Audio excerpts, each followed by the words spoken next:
Hey guys, what's up? This is Dave from ConMenRDW here, and we're talking about Snake Pass on the Nintendo Switch. So we're a little over a month in on the Nintendo Switch's lifespan, and I'm done playing Legend of Zelda Breath of the Wild. Well, not done, but I've defeated Ganon, so... And now, other than snipper clips, there's a couple games on the eShop that can grab your attention, but the biggest game, like single-player adventure that's come out recently, is Snake Pass. So I'm going to be talking about Snake Pass a little bit. This is going to be not a review, but mainly a first impressions after I've played the first world and a half on Snake Pass. So I'm just going to be talking about what I think about the game. If you have any opinions on Snake Pass that you want to share with me, comment down below. I'll be sure to read that and reply.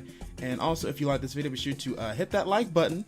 And also, if you're not subscribed, be sure to subscribe and hit that reminder bell so you know when I'm making awesome new videos for you guys. It's a really nice time to be a 90s baby right now, because there's a lot of games coming out right now that harken back to that 90s rareware, collectathon gameplay, open world platformer style. I mean, we got Ukulele coming out next week, and now we have Snake Pass. So in Snake Pass, you're playing as a snake named Noodle, and then you have a little hummingbird friend named Doodle. Oh my god, that's so cute. Also, fun fact, Noodle is based off of the design of coral snakes, which I think are super venomous and poisonous snakes, so that's pretty cool. So you start off the game and Noodle is just sleeping like a baby, like most video game protags did in the 90s. And Doodle comes up and just jolts him out of his sleep, which is kind of familiar, actually. I think I've seen that happen before somewhere.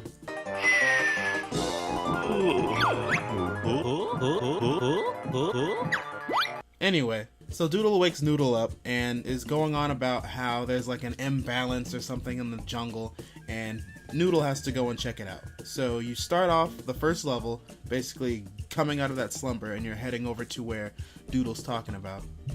So one thing that I want to talk about with this game is the controls. There are other games that have tried this whole thing where mastering the controls is like the biggest gameplay thing for the game itself, like Octodad and Iron Bread. But one thing Snake Pass does differently is that it's just a 3D platformer, only you have no arms and legs. So mastering the controls of actually coiling yourself around things and controlling and slithering around like a snake is the biggest thing you have to learn with this game. So the controls on the Nintendo Switch are basically ZR is to go forward. That's your acceleration button. But to go forward faster, you have to actually slither. So you're actually moving the left stick left and right to actually like move your body like an actual snake and like keep the momentum going. This game is almost like a physics-based platformer kind of, because the whole thing is like, if you remember the old game Snake, the snake's body follows your head.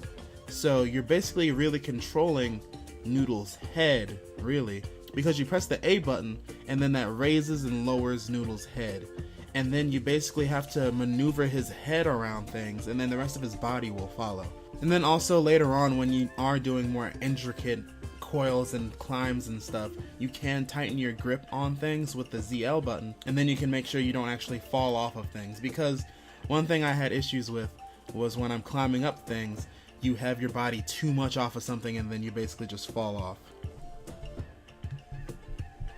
But like I said, the controls are pretty simple for the most part, but getting the mastery of like being a snake and actually coiling around things seamlessly does take some time. But once you figure it out, the game pretty much becomes more accessible to play. And also, one thing I do want to point out, I don't have a Joy-Con Pro controller, so I was using the Joy-Cons connected to the Joy-Con grip or connected to the Switch in handheld mode. Those triggers, well, not really triggers. The Nintendo Switch Joy-Cons don't have that bounce that most other controllers have. Example, you see this with the PlayStation controllers? How there's that, you can adjust how much you're pressing down the buttons for? With the Nintendo Switch control, with the Joy-Cons, it's just, you're pressing it or you're not. You're pressing it or you're not. But this, you actually have that give, so it's not that uncomfortable to hold for long periods of time. But with this, I'm just pressing down this button, and you're just holding it down. It kind of hurts after a while. So having to hold down this button for so long, especially with this tiny controller, it was kind of a thing that I felt that my finger was getting kind of sore holding it down for so long. But that's just me, since I have big fingers, I guess. I don't know.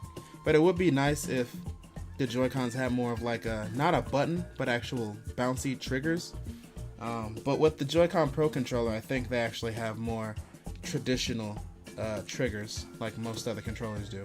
Small complaint, but I just wanted to point that out. Alright, let's get off the controls and head more into the levels and gameplay. So like I said, I haven't finished the game yet. I only did a world and a half. But from what I've played, there's 5 levels per world. I say world in air quotes because they're not more so like different environments, but they have different elements to them. So the first world was just straight up jungle, get used to the controls, get used to exploring. The second world was water based, so there was a lot of water, so you were learning how to slither around in water and stuff like that with snake controls.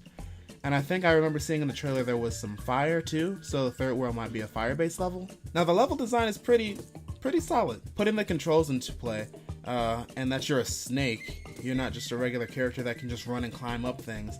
The worlds don't have to be that big, but for what they are and who you are as a character as a snake, they're pretty big. In fact, most of the levels do have checkpoints, so in case you do mess up a slither, mess up coiling around something and fall, there are checkpoints that will recover you back to the last one you touched.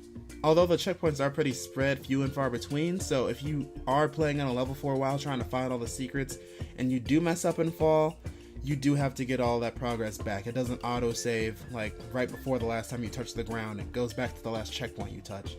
And speaking of collectibles, oh my god, there's a lot of collectibles in this game. Every level has, I think, 25 bubbles that are just easily accessible. You can just see them, go get them. That's the type of setup that is. So it helps you maneuver the level by placing these bubbles in places where you're just like, okay, that'll help me.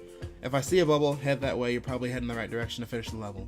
And then there's coins, which I think unlocks special like secrets and stuff, or maybe like concept art or some bonuses like that.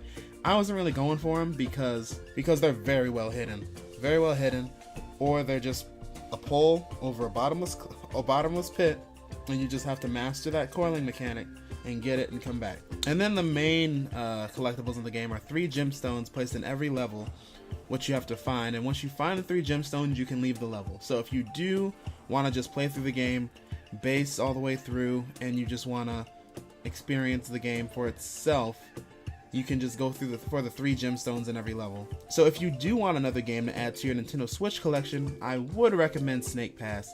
But like I said, if you don't like games that require you to go outside of your comfort zone with basic controls, you will need to learn how to play this game and master those in order to get through some of the later levels. So if you aren't up to learning how to play a game differently than usual, you might want to pass on Snake Pass. But if you like games that harken back to the 90 Collectathon style, that Rareware Banjo-Kazooie type thing that I was talking about before, go for it. It's a great game to check out. The music is really good. The composer of most of the music in this game was David Wise, who did Donkey Kong Country music and some other music. Also music that's going to be in ukulele. So if you want to have something that'll cover you on both bases with that 90s aesthetic, go for this game for sure. But don't take my word for it. Check out some gameplay. Check out some reviews. If you have a Nintendo Switch, go on the shop and check it out yourself. It's only $20, which isn't bad. But yeah, guys, that's my video, my thoughts, my analysis on Snake Pass for the Nintendo Switch. If you like this video, be sure to give it a thumbs up. Comment down below if you have anything you want to say on Snake Pass. And be sure to subscribe if you haven't already for more videos on video games, anime, and events here on ConMenRDW. I'm David, and I'll see you guys later. Bye.